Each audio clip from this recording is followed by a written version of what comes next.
जय जगन्नाथ जय जगन्नाथ जय श्री जगन्नाथ। नमस्कार आज्ञा। वर्तमान पुरी सहर में चली महा उत्सव महोत्सव जहाँ कहूँ आम आपण मैंने भावुए कौन महोत्सव चली। हाँ आज्ञा, केवल ओडिशा नुह भारत नुह सारा विश्व प्रसिद्ध यही रथ यात्रार महोत्सव चली।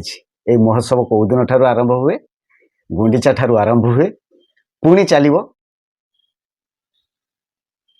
केते दिन पर्यंत? बाहुड़ा पर्यंत।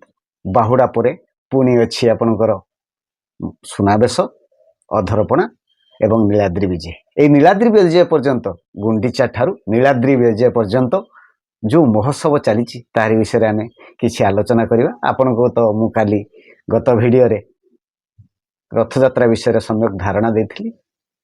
आज आम गुंडीचा मंदिर रे नीतिक्रांति विषय आम आलोचना करवा।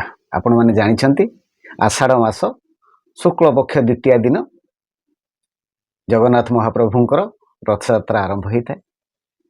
देखंतु वर्तमान भगवान भक्तों प्रेम रे एमिति बंधा जाइछंती। गोटे दिन रे आज्ञा रथ टଣା सरी पारुनु, 2 दिन लागुची। शास्त्र अनुसार पुराण अनुसार अच्छी द्वितीय दिन रथ टଣା हुए। जेतेबेले रथ जाई पहुँचब गुंडीचा मंदिर सामने से दिन संध्या बेले तांकर बेश नीतिक्रांति सब सरी सारा पर राति से दिन रुहंती। तृतीय दिन आड़प मंडप को विजय करते। किंतु वर्तमान 2 दिन मान देखनी, द्वितीय गला, तृतीय गला, काली गला तृतीय, आज चतुर्थी। आज ठाकुर जीवे कौटी? आड़प बेढ़ा को, आड़प मंडप को। यही जो आड़प मंडप को जीवे आज जगन्नाथ महाप्रभु, बड़ भाई बलभद्र एवं सुभद्रा सहित सुदर्शन एमाने सब धाड़ी पहंडी ही गुंडीचा मंदिर भीतर को प्रवेश करेंगे, आड़प मंडप को विजय करेंगे। ये आड़प मंडप को जो विजय करेंगे, प्रथमे बलराम आस्थान उपरे अवस्थापन करेंगे, तापर सुभद्रा माँ, तापर जगन्नाथ जीवे। जगन्नाथ मंदिर रे जो नीतिक्रांति जमीती हुए ठीक सेमिति एठी मध्य से नीतिक्रांति हम, मंगल आलती हम, मेलाप हम, यू जिनिस चलो, मैलम हम, यू जिनिस चलो आज्ञा। किंतु जगन्नाथ मंदिर रे जो जेपरी नीतिक्रांति सहित वेशभूषा होता है, से लोक मानक मध्य धारणा थाए एठी बेश हुंती। प्रकृत में से नुहे। जगन्नाथ जो प्राकृतिक रूप से आसी से रूप ही एठी दर्शन देवे। शास्त्र अनुसार पुराण अनुसार जगन्नाथ मंदिर रे महाप्रभु को 10 वर्ष देखिबा जहा, आड़प मंडप रे गोटे दिन देखिबा ताहा। तेणु मन रखंतु, जगन्नाथ मंदिर रु जो जगन्नाथ महाप्रभु गुंडीचा मंदिर को, माउसीमा मंदिर को आसीचंती, से माउसीमा मंदिर रे थरे केबे आसी आपण जगन्नाथ महाप्रभु को दर्शन करंतु।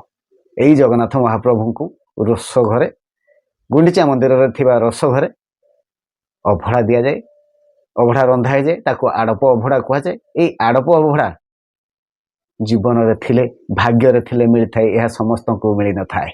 कोटि पुण्य कले यही आड़प भोग मिल थाए। तेणु आपण केबे आसुचंती यही आड़प भोग बा आड़प मंडप रे थिबा प्रभु को दर्शन करंतु। आ तापरे एठी 7 दिन रहिबे। 7 दिन रही सारा परे पुणी दशमी तिथि रे बाहुड़ा यात्रा स्टार्ट हो, बाहुड़ा यात्रा आरंभ हो, से फेरी जीवे। देखो भगवान वर्तमान भक्तों प्रेम रे एते अधूरा हो जाइछंती। वर्तमान 7 दिन बदल रे गोटे दिन तो चलीगला आज्ञा, 6 दिन वर्तमान रहिबे। तेणु भगवान भक्तों को केते भल पाउछंती आपण माने एउटू अनुमान करि पारुछंती। ठीक से भाया बाहुड़ा मध्य गोटे दिन रे सरीब कि 2 दिन रे सरीब ता जना नहीं, किंतु दशमी दिन बाहुड़ा होता है। शास्त्र अनुसार बा पुराण अनुसार नवमी तिथि रे जदि आपण संध्या दर्शन करुछंती गुंडीचा मंदिर रे, कोटि पुण्य फल मिली थाए बोली विश्वास करा जाए। तेणु चेष्टा करंतु, आपण माने जदि आसुछंती केबे एई नवमी तिथि रे आसी जगन्नाथ, माँ सुभद्रा एवं बलभद्रंकर ता सहित सुदर्शनंकर दर्शन नियंतु, मंगल हेब आज्ञा। जदि मो कथाटी आपको भल लगुए ताहले पुणी आगामी वीडियो आपण मानू आउ कि नुआ तथ्य देवी जमीक हेरा पंचमी सुनावेश अधरपणा वेश नीलाद्रि विजे यही सब जिन विषय में आपको पुंखानुपुंख भाव में आलोचना करी।